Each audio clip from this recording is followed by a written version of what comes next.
হঠাৎ করে ভারতে পালিয়ে যাননি শেখ হাসিনা। দেশ ছাড়তে তাকে কোনো সময় বেঁধে দেওয়া হয়নি, কিংবা হুট করে নেওয়া কোনো আবেগী সিদ্ধান্তও ছিল না এটি।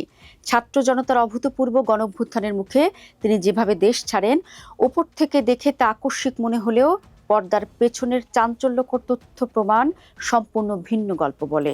ফাঁস হওয়া কল রেকর্ড, সাইবার ফরেন্সিক বিশ্লেষণ, টাওয়ার ডাম্প ডেটা এবং এয়ার ট্রাফিক ট্র্যাকিং ডাটা পর্যালোচনা করলে স্পষ্ট বোঝা যায় তার দেশ ত্যাগ ছিল এক নিখুঁত পরিকল্পনা।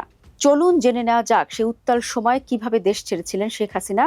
দর্শক, 2024 সালের 4 আগস্ট স্টার নিউজের অনুসন্ধান বলছে, সেদিন তৎকালীন পররাষ্ট্রমন্ত্রী হাসান মাহমুদের সাথে একটি অডিও ফোন আলাপে শেখ হাসিনার সুর অনেকটাই নরম হতে শোনা যায়। পদত্যাগের ইঙ্গিত দিয়ে শেখ হাসিনাকে বলতে শোনা যায়, আমি কিন্তু ঠিক করছিলাম আজকে যাব রাষ্ট্রপতির কাছে, সব লিখে ঠিক করছিলাম।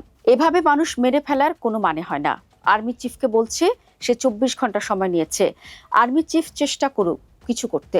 কেবল সেনাপ্রধানকে সময় দিয়ে শান্ত ছিলেন না শেখ হাসিনা। দৈনিক নয়াদিগন্ত বলছে, গোয়েন্দা নজরদারি ও ডিজিটাল মনিটরিং এড়াতে গণভবনের বাবুর্চি, অর্ডিন্যান্স ও সাধারণ কর্মচারীদের নামে নিবন্ধিত বেনামি বিকল্প সিম ব্যবহার করে 3 আগস্ট থেকে ভারতের বিভিন্ন নম্বরে ঘন ঘন যোগাযোগ শুরু করেন। এছাড়া 4 আগস্টের উত্তাল রাত থেকে 5 আগস্ট দুপুর পর্যন্ত তিনি তৎকালীন স্বরাষ্ট্রমন্ত্রী আসাদুজ্জামান খান কামাল, উপদেষ্টা সালমান এফ রহমান এবং সামরিক বাহিনীর উচ্চপদস্থ কর্মকর্তাদের সাথে দফায় দফায় গোপনে যোগাযোগ রক্ষা করেন। দর্শক, দীর্ঘদিনের গুঞ্জন ছিল শেখ হাসিনা হয়তো তড়িঘড়ি করে কোনো প্রস্তুতি পাসপোর্ট বা ট্রাভেল ডকুমেন্ট ছাড়াই খালি হাতে দেশ ছেড়েছেন। কিন্তু আন্তর্জাতিক অপরাধ ট্রাইব্যুনালের হাতে থাকা ডিজিটাল ফরেন্সিক প্রমাণ অডিও রেকর্ড সে গুঞ্জনকে পুরোপুরি উড়িয়ে দেয়।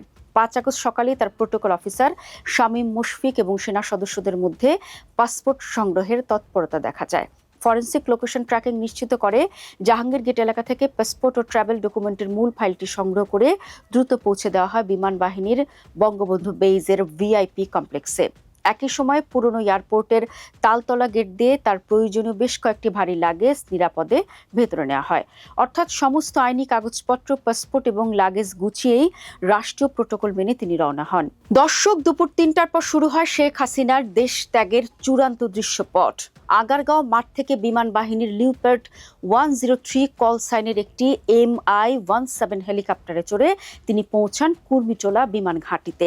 সেখানে ইঞ্জিন চালু রেখে প্রস্তুত রাখা ছিল C-130 জে হারকিউলিস মডেলের একটি বিশেষ উড়োজাহাজ।